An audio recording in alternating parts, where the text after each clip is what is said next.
Eh bien, bonjour à tous et à toutes. Je suis ravi de vous retrouver en compagnie de Momo. Moi, c'est Washi et aujourd'hui, on est Yo, pour ce premier épisode de She News Story, le podcast. Alors, ce sera votre rendez-vous hebdomadaire dans lequel nous allons discuter, débattre autour de sujets qui sont d'actualité, autour de la pop culture, de la japanimation et des mangas. Salut Momo. yo, Washikuro, comment vas-tu? Je vais bien. Écoute, aujourd'hui, j'ai Super. envie d'avoir avec toi un petit débat. On a été voir tous les deux Thunderbolt, le dernier Marvel. Exactement. Ouais, C'est vrai qu'on est plus sur un axe, nous, Japanimation, présentation d'animé. Mais exactement. il y a des choses que j'ai vues lors de ce film qui m'ont ramené quand même au shonen actuel. Et je voulais qu'on débatte ensemble. Euh, alors, c'est vrai que toi, tu as plus une connaissance comics pure et dure que moi je peux avoir, car je suis plus un, un spectateur des films Marvel plus que des comics Marvel. Honte à moi. Et toi, c'est plutôt l'inverse. Ouais, c'est ça, c'est un peu voilà, dans cette idée-là, du coup, effectivement. Et donc, là où je veux en venir, après avoir fait cette petite introduction, je vais te dire directement, moi, ce que j'ai vu dans le film, et tu vas me dire si tu es d'accord avec moi. On a déjà eu ce débat en off tous les deux, mais c'est vrai que Marvel, depuis quelques années, et je dirais même depuis la mort de Stan Lee, de la fin de Endgame, Marvel est sur une pente descendante, un peu comme tout Disney en général, parce que Marvel maintenant c'est Disney. Tous les films qui sont produits par la maison mère Disney, je prends par exemple Marvel, mais je peux prendre par exemple Pixar aussi, ça se casse un peu la gueule. Ouais, c'est bien ça. Aujourd'hui, je trouve que Marvel faisait des films un peu mid où le storytelling n'était pas non plus hyper fort. Et là, en regardant Thunderbolt, j'y suis allé un petit peu sans attente réellement.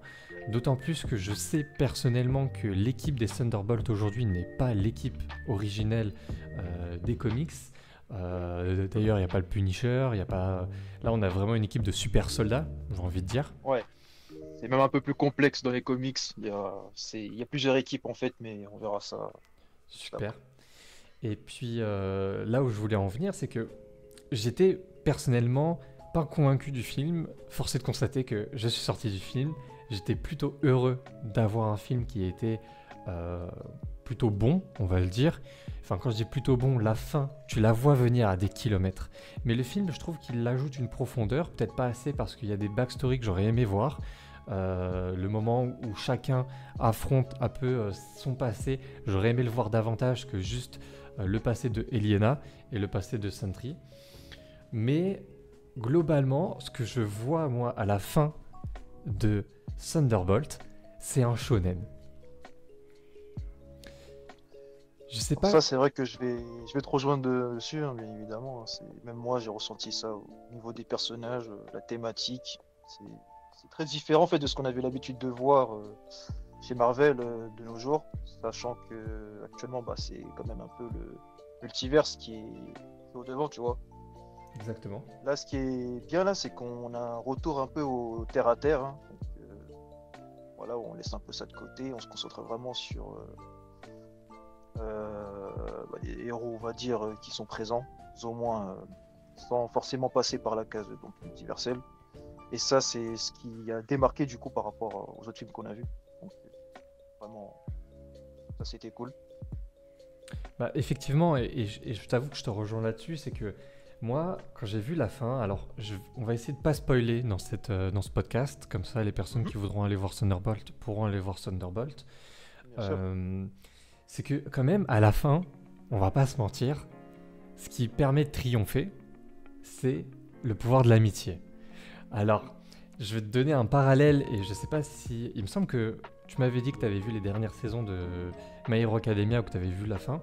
Mais moi, Ouais, ce que je vois à la fin, c'est un peu Deku qui est contre la classe A, si je dis pas de bêtises, ouais. où il porte tout seul son fardeau, il porte son côté sombre en lui, et c'est ses camarades qui viennent l'aider, qui viennent le sortir de, de cette mauvaise passe, tu vois.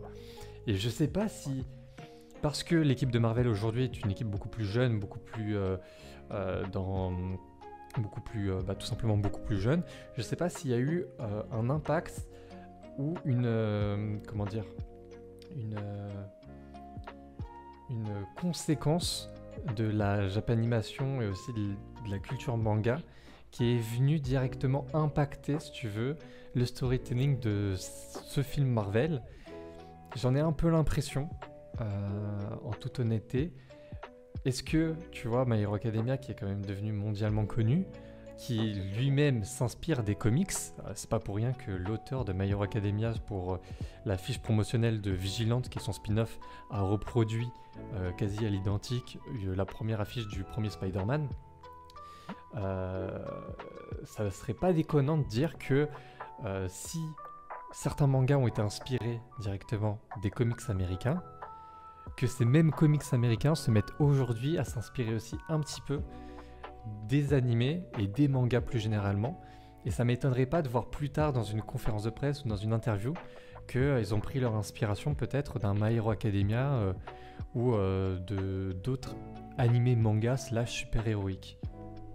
Clairement, de toute façon, en plus, en vrai, c'est donnant-donnant. On sait que les États-Unis, par rapport à ça, je pense que c'est le deuxième pays, je crois, où ils consomment le plus de mangas, je crois, juste après nous, si je dis pas de bêtises, enfin, sans compter du coup le Japon. Exactement. Ouais. Il y a la France et juste derrière, il y a les États-Unis. Ah voilà, bah, justement, ça, tu vois, ce serait pas vraiment déconnant par rapport à ça, donc ce serait tout à fait possible.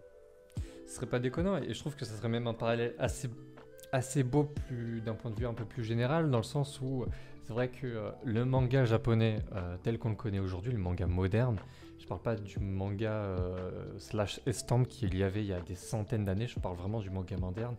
Il est vraiment inspiré des comics américains, donc ça serait une belle boucle que le manga moderne aujourd'hui qu'on connaît s'étant inspiré des comics américains, aujourd'hui c'est ces comics qui s'inspirent des mangas. Je trouverais ça très beau en fait en termes de boucle, tu vois, c'est un cycle C'est éternel. ça. Euh, c'est pour ça que je voulais en débattre avec toi. Est-ce que peut-être l'avenir de Marvel, ça serait pas aussi de s'inspirer de ce qui se fait ailleurs, ce qui peut se faire dans les webtoons, dans les mangas, les BD franco-belges, je pense que ça serait un peu abusé. Ouais. En soi, je pense que oui, ce serait quand même intéressant pour Marvel un peu de se renouveler, parce que c'est vrai qu'on, comment dire, de base, on avait vraiment cette impression qu'ils restaient un peu de leur côté, genre vraiment faire du Marvel pour du Marvel sans vraiment réelle inspiration. De toute façon, on peut voir cette différence avec tout ce qui est manga. Là où, bah, du coup, les mangas, ça va être une traite, donc directement, un héros, un personnage, et hop, jusqu'à sa fin. Là où Marvel, du coup, a besoin de se renouveler à chaque fois et à chaque fois, et on peut voir que certains comics sont assez similaires. Que le fait d'aller piocher ailleurs, quand même, ce serait une très bonne idée en soi. Ouais, ça changerait un petit peu de ce qu'on a l'habitude de lire. Et de voir du coup. Et de voir aussi, justement, ouais. Ouais, et Ce serait puis, vraiment pas déconnant. d'un autre côté, je trouve que vraiment Marvel est en manque de renouvellement. Et Mhm. c'est un débat qu'on a déjà eu ensemble, c'est-à-dire que un peu depuis la mort de Stan Lee, Marvel peine à se renouveler. Je pense aussi que la fin de Endgame était si forte, c'était compliqué C'est de le souci. réouvrir un nouvel arc derrière cette fin en fait. Limite Marvel aurait pu s'arrêter après Endgame, enfin personnellement je trouve. Clairement. Euh, Bon, après, les connaissants, voilà, hein. Succès de Endgame, voilà. Au vu de l'histoire, ensuite, il y avait voilà, moyen de faire des suites potentielles. Donc, Après, si tu prends du recul, les suites potentielles ne sont pas non plus. Enfin, moi derrière le post Stanley et le post Endgame, je note quand même des films qui étaient intéressants à voir. Tu vois, notamment la suite des Spider-Man, les Doctor Strange, même Shang-Chi. J'ai ouais. trouvé ça sympa à voir, mais sans plus. Tu vois, t'avais pas cette fibre héroïque que t'inspirent les autres Marvel, où t'es en mode putain, ouais, là je regarde un héros, tu vois, qui se dépasse. Euh, et bah, je l'ai retrouvé dans Thunderbolt. Et je l'ai retrouvé dans Thunderbolt, peut-être parce que, ouais, j'ai l'impression de regarder un shonen. J'ai plus eu l'impression de regarder, alors j'extrapole, un animé devant Ouais. moi Mhm. que un film, un des derniers films Marvel. Eh ben, je pense peut-être avoir la réponse. Je pense que peut-être parce que c'est Marvel, comment dire, ces derniers temps, il y a Kevin Feige qui a beaucoup parlé par rapport à la situation du coup de l'univers cinématique de Marvel. Par rapport à ça, après Post Endgame, on voit qu'il y a les films qui s'enchaînent quand même beaucoup. Donc on enchaîne Black Widow, Shang-Chi, Les Éternels. Et encore, hein, je ne crache pas sur Les Éternels, j'ai super bien kiffé le film. Là où Marvel, malheureusement, à ce moment-là, ils étaient en très grande accélération. Ça sortait des films pour les sortir, sans forcément avoir backgrounds. Donc à partir de là, il y a eu beaucoup de critiques, comme on a pu voir du coup, soit dans les séries ou les films. Ce qui fait que, voilà, on peut voir que Thunderbolt, de base, ça devait sortir en 2024. Ça a été repoussé 2-3 fois, un truc comme ça. Pareil pour Captain America, hein, parallèle du coup, qui devait aussi sortir en 2024, qui a été beaucoup de fois repoussé, pour justement travailler, laisser un peu plus de temps. Bon, Alors par après, rapport à ce succès, oui, si je peux juste me permettre, il me semble, bien pour sûr. ajouter une petite data, il me semble Mhm. que si ça a été repoussé, ce n'est pas notamment que pour taffer le script, mais c'est parce qu'il y a Ouais. eu aussi la grande grève des réalisateurs et des scénaristes qui a fait Ah oui, que toutes effectivement. les productions mondiales ont été repoussées parce que bah, du coup Exact. il y avait une grève. Mais vas-y, excuse-moi, vas-y. Ah, il n'y a pas de souci. Ouais, juste pour en revenir, voilà, laisser un peu plus le temps que, voilà, au final, ensuite, bah, ils sortent, que ces deux films, du coup, bah, sortent cette année. Et bon, au final, pour Captain America, voilà, je pense qu'au box-office, je ne sais plus, il a fait combien, mais c'est pas trop fameux, il me semble. Actuellement, Thunderbolt s'en sort un petit peu bien. Je crois qu'on est 176 millions au box-office pour un budget de 180 millions. Bon, c'est bien, hein, c'est la première sortie. Il n'a pas encore terminé sa course. Mais voilà, je pense vraiment qu'il y a eu, comment dire, ce moment de répit. Donc, comme tu l'as dit avec la grève, peut-être qu'à partir de ce moment-là, voilà, il y a eu beaucoup de changements au niveau des studios, au niveau du personnel, qui fait que voilà, ça laisse un peu plus le temps de respirer, de bien s'inspirer surtout, pour pouvoir ensuite mettre en place un bon film. C'est super bien d'avoir fait ça, je trouve. C'est le Ouais, je cas. te rejoins. Et puis quelque chose aussi que j'aime beaucoup, Ouais, c'est que dans Thunderbolt, on s'ennuie pas. Je oui, trouve que on n'a pas le temps de s'ennuyer dans Thunderbolt. Je trouve que le rythme, par contre, il est peut-être un poil trop rapide. Tu vois, il y a le film, il dure, je crois, 2 heures, moins de 2 heures, 1h50, quelque chose comme ça, il me semble. ouais. Euh, 126 minutes, ouais, 2 heures et demie. J'aurais bien aimé, tu vois, qu'il dure peut-être une demi-heure de plus. Une demi-heure de plus, juste pour développer des petits points, tu vois, pour développer, bah, notamment je vais pas spoil, mais pour développer certaines backstories. Et, Mhm. euh, et j'ai eu aussi une impression, et je sais pas si tu es d'accord avec moi, c'est que j'ai l'impression que Thunderbolt, on réunit un peu tous les persos qui sont issus des dernières séries ou des derniers films où les persos n'ont pas forcément convaincu. Exactement, ça je suis d'accord avec toi. Genre, tu vois, Red Guardian, il n'avait pas convaincu, Eliana non plus, parce que Black Widow n'avait pas convaincu. Pour autant, j'ai vu récemment Black Widow, il n'est pas non plus horrible à regarder, mais je Oui. pense que c'est juste parce qu'il y a eu cette histoire entre bah, l'actrice et puis Disney Plus par rapport Ah oui, ah ouais, aux ouais, plateformes de effectivement. streaming, et je pense que ça n'a pas joué en leur Ça a beaucoup faveur. joué. Ouais, ouais, exactement. Mais derrière, tu prends aussi bah, le deuxième Captain America, tu prends Ghost. C'est des personnages qui n'ont pas convaincu, tu vois. Ghost dans Ant-Man et la Guêpe, oubliable. Ouais, Tu t'oublies exactement. presque même que c'est qu'elle est tirée de ce film-là. Tu prends le deuxième Captain America, pareil. Il n'a pas convaincu. Bucky, un peu plus parce qu'il était déjà là dans les précédents Avengers, dans Civil War. Il est Exactement. au cœur. En fait, je pense que Bucky, ça a été peut-être l'icône pour vendre le film. C'est de dire, Ouais. ok, on prend les personnages qui n'ont pas convaincu, mais on met quand même une tête d'affiche pour que les gens ils se disent, ah ok, il y a au moins un personnage qui met un peu tout le monde Oui, d'accord et qui peut attirer les foules. c'est ça. Ah, sur ça, je te rejoins, c'est exactement ça.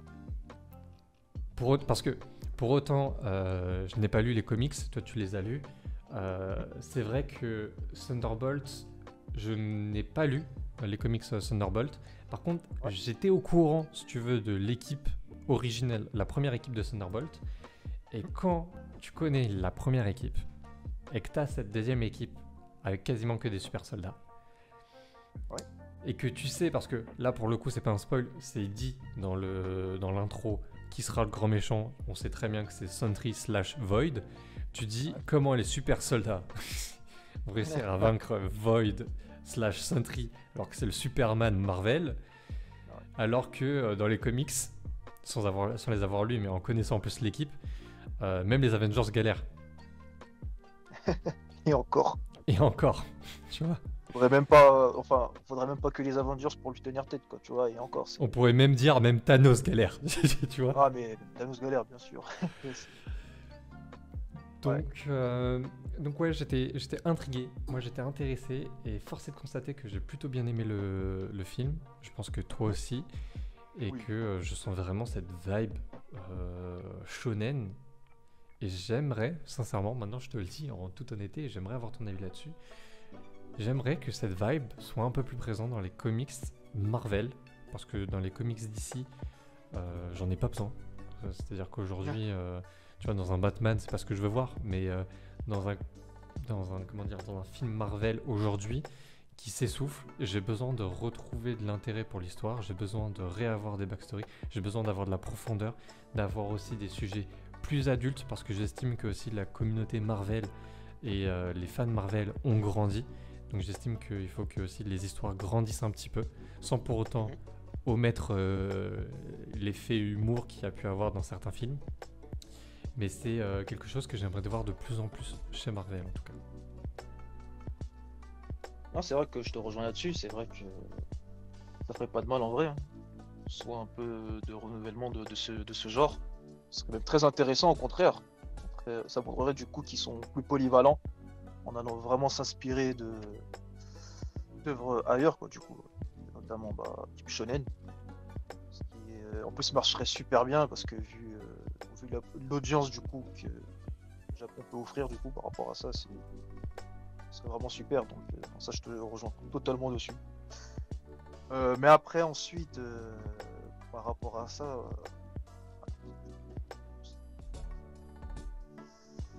ça reste à voir. Parce que j'ai vraiment l'impression que vraiment Marvel n'aime pas trop changer ce qu'ils font. Je sais pas si tu vois ce que je veux dire. Oui. Dans le sens, ils sont un peu dans leur boucle. Donc je sais pas si Thunderbolt ça a été vraiment le seul. Enfin, si c'est la seule œuvre qui va être comme ça, tu vois, par rapport aux autres films à venir. Parce que voilà, il y a plusieurs qui risquent d'arriver d'ici là. Ou c'est simplement une incohérence, enfin une incohérence, ça. Euh, Juste un truc. Wow, je sais comment on le dit. J'ai Vas-y, plus pas le de terme. souci. Euh... Ah, ça risque d'être long, j'ai perdu le mot. Tant pis. Ouais, ouais, tout ça pour dire que espérons seulement que ce soit pas le seul film qui soit comme ça, quoi, qui soit vraiment inspiré de cet acte de terrorisme shonen. Bah, de toute façon, j'ai envie de te dire, ça va se confirmer très vite parce qu'il me semble que c'est en juin qu'arrivent les 4 Fantastiques, si je dis pas de bêtises. Juillet. Juillet, d'accord, ok, j'ai Ouais, dit des bêtises. C'est en juillet t'inquiète. qu'arrivent les 4 Fantastiques. Donc ça va se confirmer, je pense, avec les 4 Fantastiques. Donc ça va être le moment de voir si réellement ça se confirme ou non. Maintenant, force est de constater que si tu prends la rétrospective là, des derniers films Marvel qui sont sortis, tu as quand même si c'est des univers différents, X-Men, Deadpool qui a cartonné. Mais parce que c'est Deadpool, donc j'ai envie de te dire, demain ils sortent un Deadpool. Deadpool il va dans le monde jurassique et il tue des dinosaures, ça fonctionnera. Oui, toujours. Derrière tu as eu Captain America Brave New World, il me semble que c'est ça le titre complet. Ouais, c'est bien ça. Et encore, il avait changé. Ouais, et encore, il avait changé. Celui-là n'a pas convaincu et je le comprends. Je trouve qu'il y a un manque de développement dans ce film-là. Et là, on a un Thunderbolt où, comme tu le dis, ils n'ont pas révolutionné un peu le genre. Ils n'ont pas réinventé la recette. Et il y a encore, je trouve, aujourd'hui dans ce film, en étant objectif, ce manque de développement que tu ressens au niveau des personnages. Même s'il y a des moments où il y a des personnages qui sont vraiment mis en avant, qui sont bien développés et qui sont même intéressants à suivre, c'est pas le cas de toute l'histoire. Oui, c'est vrai. Donc là, il y a les 4 Fantastiques qui arrivent. On a un petit cliffhanger sur les 4 Fantastiques à la fin de ce film-là, qui laisse deviner qu'a priori, les 4 Fantastiques risquent d'être aussi je dirais pas sombre, c'est le mot en vogue, mais c'est pas sombre, mais plus sérieux, un peu plus adulte. Donc maintenant, c'est à voir. En ce moment, il y a des petites polémiques aussi sur le film Les 4 Fantastiques. Ouais. Donc à voir si c'est juste des polémiques, juste des bruits de couloir ou si ça se confirme.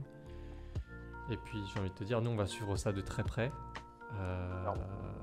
Mais voilà, je trouvais ça intéressant de relever pour ce premier épisode peut-être cette petite similitude que j'ai pu trouver avec My Hero Academia. D'autant plus quand on sait que l'auteur de My Hero Academia est un grand fan des Marvel, grand fan des comics. Je crois que c'est Spider-Man, je crois, son meilleur personnage, il me semble. C'est ça, ouais. Son personnage préféré, tout Marvel confondu, c'est Spider-Man. Ouais. On comprend. Donc ouais, j'ai hâte de voir ce que Marvel nous réserve. Au départ, j'étais inquiet. J'étais pas forcément hypé par Doomsday ni par Civil War. Enfin, pas Civil War, Secret War, pardon. Ouais, donc, Secret War. à voir comment ils vont faire, à voir comment ils vont gérer. D'ailleurs, je pense au niveau du casting, hein. Ne serait-ce qu'au niveau du casting, c'est vrai. D'un autre côté, je pense que ça peut... on va conclure là-dessus, mais je pense qu'on peut même introduire la fin de cet épisode-là sur l'épisode prochain qui se tournera sur un autre comparatif de genre. Enfin, pas forcément de genre, plutôt de façon de faire. Et qui sera tout simplement le débat de la semaine prochaine sera sur les animés japonais et les animés chinois / coréens. On pourra étayer là-dessus. Ça a l'air cool. Ça aussi, ça sera très cool à suivre. Donc nous, on va vous donner rendez-vous la semaine prochaine pour même heure, même jour, pour cet épisode où on discutera notamment de certains animés qui actuellement font la une. Je parle notamment de To Be Hero X, qui est aussi un animé qui se centre sur les super-héros et aussi avec l'animation japonaise parce qu'il y a des choses à dire. En tout cas, merci d'avoir suivi ce podcast. Merci à toi Momo d'être présent à chaque fois. Et bah merci à toi. Puis, et ouais, c'est un plaisir. Voilà. Et puis nous, on se retrouve la prochaine fois pour un prochain thème. N'hésitez pas à nous dire aussi sur Instagram, sur YouTube. Je crois qu'il y a des commentaires aussi sur les plateformes de streaming / Spotify Adobe Podcast dans lequel sera ce podcast. Donc n'hésitez pas à nous faire part de vos commentaires, vos recommandations, vos suggestions. Voilà, ce que vous avez envie aussi d'entendre, de voir, de sujets traités. Et on le traitera avec plaisir et on prendra connaissance de tous vos avis et toutes vos recommandations. Tout à fait. C'était tout pour nous. On vous souhaite une excellente journée, une excellente soirée. Ça dépend à l'heure et le jour à laquelle vous regardez ce podcast. Regardez, c'est même pas le bon mot, c'est écouter ce podcast. T'inquiète. Allez. C'est la fin de la journée. C'est ça. En tout cas pour nous. Exactement. Prenez soin de vous. C'était Kurohashi, c'était Momo sur Shin Story. À plus. Allez, bye.